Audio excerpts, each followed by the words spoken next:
हृदयदेखि हार्दिक धन्यवाद टक्राउँछु। अब संस्थागत कुरो गर्नुपर्दाखेरि म चाहिँ 2004को 4तिर पुढे छिराले त्यति बेला म पनि पढाएको थिएँ। बुसानको एउटा पुनःमा पढाएको थिएँ कि जहाँ कि मैले 6 महिनासम्म हामी 4 जना अब 4 जना मात्रै थियो। 6 महिनासम्म मैले आएको 15 महिनाको 15 दिनको तलब पाएको थिएँ पहिलो काम गरेको। त्यसबाट एउटा पाकिस्तानीसँग सेकेन्ड ह्यान्ड उसले चलाइरहेको मोबाइल किनेर म त्यो एसिया मार्ट भन्ने त्यो विदेशहरू जाँदा भेटिन्छ नि त्यो मार्टहरूमा गएर जानी नजानी मेरो नम्बर यो हो, कोही नेपाली छ भने उसले कन्ट्याक्ट गर्न दिनु भनेर हिँड्थेँ कि त्यस्तो भयो। अनि मैले त्यो चाहिँ काम धेरै नै गरेँ, त्यस्तै समस्या हो। झन् 1-1.5 वर्ष मात्र काम गरेर यहाँ आएँ र 2006-07तिरबाट म चाहिँ तामाङसँग आबद्ध थिएन, तर अन्य संस्थाहरूमा जस्तै राईको गुरुङको म बस्ने एरियामा चाहिँ त्यस्तो संस्थाबाट हिँड्ने धेरै थियो। उहाँहरूसँग संस्थामा गइरहेको थिएँ। म फेरि कस्तो भने अब संस्थामा जाँदाखेरि नि प्रायः नाचगान बढी अगाडि उभिराख्ने अनि संस्थालाई सहयोग दिनुबाट म मेरो व्यक्तिगत तर्फबाट जति लेख्दा लेख भन्ने पनि खालको मान्छे त्यही बेला चिन्जान भयो। र पछि त्यस्तै गर्दै जाँदाखेरि अब नेपाल तामाङसँग छ भनेर अनि यहाँ चाहिँ मेरो भान्जा पर्ने उहाँ उपाध्यक्ष हुनुहुन्छ प्रेम तामाङ, ऊ चाहिँ कहाँबाट उपाध्यक्ष उसले पत्ता लागेको छैन, उपाध्यक्ष मुख्य रहेछ, यहाँ उपाध्यक्ष भएको रहेछ नेपाल तामाङसँगको। त्यसपछि म नि आबद्ध भएँ, बिस्तारै आइरहेँ। त्यो बिचमै अब धरपकड पर्नु गयो र म त्यसपछि प्रायः म लागिरहेको थिएँ। त्यति बेला म प्रायः एक्लै थिएँ होइन, काम पनि त्यति आइदिएर छोडिरहेको थिएँ। म जान्थेँ सौदी पुगिरहेको थिएँ र बिचमा त्यस्तै बेला अनि हाम्रो अध्यक्षहरू पनि तामाङसँग अध्यक्षहरू पनि धेरै जस्तो प्रायः भिसेन्दा बाबाहरू नै थिए। उहाँहरू एउटा समयलाई जाने फेरि चेन्ज हुनु, फेरि समय जाने, कसैको अब 6 महिना पनि खट्नु पाएन त्यस्तो गएर त्यस्तै सिलसिलामा अनि म पनि यस संस्थामा हिँडिरहेको थिएँ। म पनि यो संस्थामा हिँडेर केही गर्न सक्छु कि के गर्नुपर्छ कि भन्ने मैले एक दिन त्यस्तै रहेछ। त्यति बेला पक्रेर पठाएको थियो अध्यक्ष चाहिँ। अनि त्यसपछि अब त्यति बेला जम्मा नि 12-13 जना जम्मा भएको थियो त्यो अध्यक्ष हुने बेला। राजेशलाई याद होला त्यो पालीमालामा त्यो के पछि उपस्थिति हुनुभयो त्यो त्यति बेला नि मैले ठिक छ नि त त्यस्तै हो भने म गर्छु नि त एकचोटि म गरेर हेर्छु, म अध्यक्षमा बस्छु भन्दाखेरि सबैको उयो चाहिँ त्यति के आयो भने होइन यो भिसेन्दा बाबालाई दिँदाखेरि चाहिँ अलिक गाह्रो हुँदो रहेछ, जहिले पक्रेर गइराख्ने फेरि राख्नुपर्ने भन्नु रहेछ। त्यति बेला मलाई अलिकति रिस त उठिहाल्छ मान्छे होइन, अलिकति रिस ठिकै छ नि त गर्नु नि त तपाईँहरू भने। अनि त्यति बेला अनि उहाँले चाहिँ उपाध्यक्ष बस्नु, मलाई चाहिँ रिस उठ्यो बस्दिनँ उपाध्यक्ष मात्रै केही पनि बस्दैन तपाईँहरू गर्नुहोस् भनेर पिछाडि हेरेँ। अनि पछि उहाँ अहिले रेख तामाङको उहाँ कुनै कार्यक्रम पनि उपस्थित भएन। त्यसपछि अब जब हामीले त्यस्तै हुँदै गयो होइन, अनि कार्यक्रम सुजकको कार्यक्रममा सुजक कार्यक्रम पनि अब सबैले राम्रै हुन्छ, त्यहाँ पनि कयौँ हामीले दुःख गरेको छ।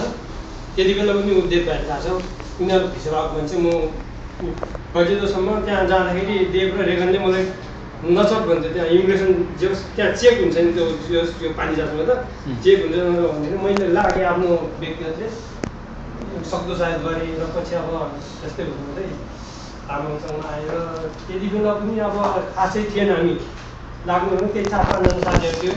तर पछि कार्यक्रम गर्दाखेरि चाहिँ तामाङहरूको ठुलो उपस्थिति नै थियो त्यो कार्यक्रममा, राम्रो फाइदा भयो। अब त्यही आर्थिक भन्छ त्यहाँबाट हामीले कमायौँ भने 70-80 लाख फाइदा भयो। त्यसपछि मैले पनि खोजिरहेको थिएँ बेला बेलामा भन्थेँ अध्यक्षलाई भन्थेँ राम्रो भन्थेँ उदिने अब त्यो हाम्रो साधारण सभा बस्नुभन्दा पहिलाको कुरो थियो। आर्थिक त एकजनासँग उबाट एउटासँग अब कार्यक्रम गरेको 1-1.5 वर्ष एउटासँग 10 लाख छ अरे, एउटासँग 25 लाख छ अरे, एउटासँग 20 लाख छ अरे होइन, कोहीले 2 लाख दिएको छैन। अनि त्यसरी त अनि भएन भनेर अनि त्यस्तै हुँदै गयो। अनि त्यसपछि हाम्रो साधारण सभा हो, त्यति बेला पनि खासै राम्रो पेस भएन। उहाँले नै हाम्रो मुनिजीले पनि भनेको राम्रो पेस भएन। त्यसपछि त्यही आर्थिककै लागि गर्दा होला सायद। त्यसपछि पनि अब कोषाध्यक्षको लागि पनि चुनावी गर्नु पऱ्यो र त्यो साथीहरू जुन चुनावमा लड्नु भएको थियो उहाँहरू त्यसपछि फर्केर पनि आएन, फर्केर नि कार्यक्रम एकचोटि आउनु भएको थिएन। जस्तै मैले चाहिँ त्यो किन भन्दा चाहिँ मैले त पहिला अध्यक्ष खोजेको थिएँ नि, मलाई पनि दिएन नि, मैले उहाँहरूलाई लाग्यो आज यो ठाउँमा आइपुगेको थियो उहाँहरू त ल यो केही पनि गरेर म फर्केर हिँड्दैन, मैले पाएन होइन म पनि केही गर्छु गरेर देखाउँछु भने अहिले भन्ने तामाङ मेरो एरियाको तामाङ भनेको तामाङसँग इन्भल्भ नै छैन त्यति। म जति छ बाहिरकै छ, नुवाकोटको तामाङहरू त्यति छैन। तर पनि किन आज चाहिँ त्यो अन्तको तामाङको बहुमती हुँदा हुँदै पनि मैले अध्यक्ष पाएँ भन्दाखेरि मैले गरेँ नि, मैले केही गरेको होइन, सायद पाएको होला।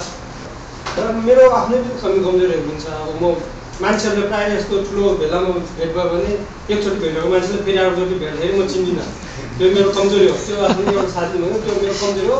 त्यसैले कसैले भेट्दाखेरि मैले चिनेन भने होइन, मैले चिनेन भने त उहाँले बोल्न सक्नुहुन्छ नि त, के छ भने होइन, तपाईँहरूले पनि बोल्नु होला, मेरो त्यो कमजोरी हो।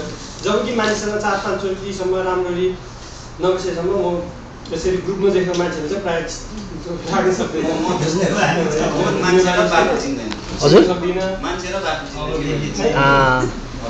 तपाईँको मेमोरी पावर फेर्नुपर्ने रहेछ। भन्नुपर्दाखेरि छ हाम्रो कमी कमजोरहरू धेरै छ र त्यही उसमा अब मेरो पनि अहिले अलिकति कमी भएको हुनाले म पहिले सिङ्गल थिएँ, अहिले मेरो परिवार छ होइन, उनीहरूले हेर्नुपर्छ। त्यही पनि मेरो त्यस्तो आइतबार छुट्टी पाउने काम पनि होइन, आइतबार नि आज पनि साउसँग गरेर आउनुपर्छ, छुट्टी लिनुपर्छ। आइतबार छुट्टी पाउने काम होइन, अरू दिन काम नहुने नि सक्छ। आज आइतबार एक दिन गएँ त्यो काम अरू पनि छिर्यो भने त्यो काम नसिद्धिएसम्म म जानै पाउँदैन, त्यस्तो अवस्था नि हुन्छ। तर पनि मैले अहिलेसम्म तामाङसँग कुनै पनि मिटिङमा अनुपस्थिति भनेको छैन। म 3 जना किन नहोस् त्यहाँ चाहिँ म पुगेको छु, म पुगिरहेको छु। र त्यस बिचमा अनि त्यस्तै भयो, कहिले कमिटीको एकजना चाहिँ अब उपस्थित नहुँदैन, कहिले को उपस्थित नहुँदैन। त्यही हिसाबले मैले कोर्ट सूचकमा मैले साधारण सभा तोकेँ, न्युजमा पनि हालेँ। किनकि मैले त्यो साधारण सभा किन तोकेँ भने म चाहिँ अध्यक्षबाट बिदा हुनको लागि तोकेको थिएँ। खासै भन्नुपर्दाखेरि मैले त्यो दिन मिटिङ भयो भने अब म चाहिँ सक्दिनँ। त्यति बेला मेरो अब परिवार त्यतिखेर अर्कै समस्या नि भयो। यता अब कमिटीको साथीहरू पनि अब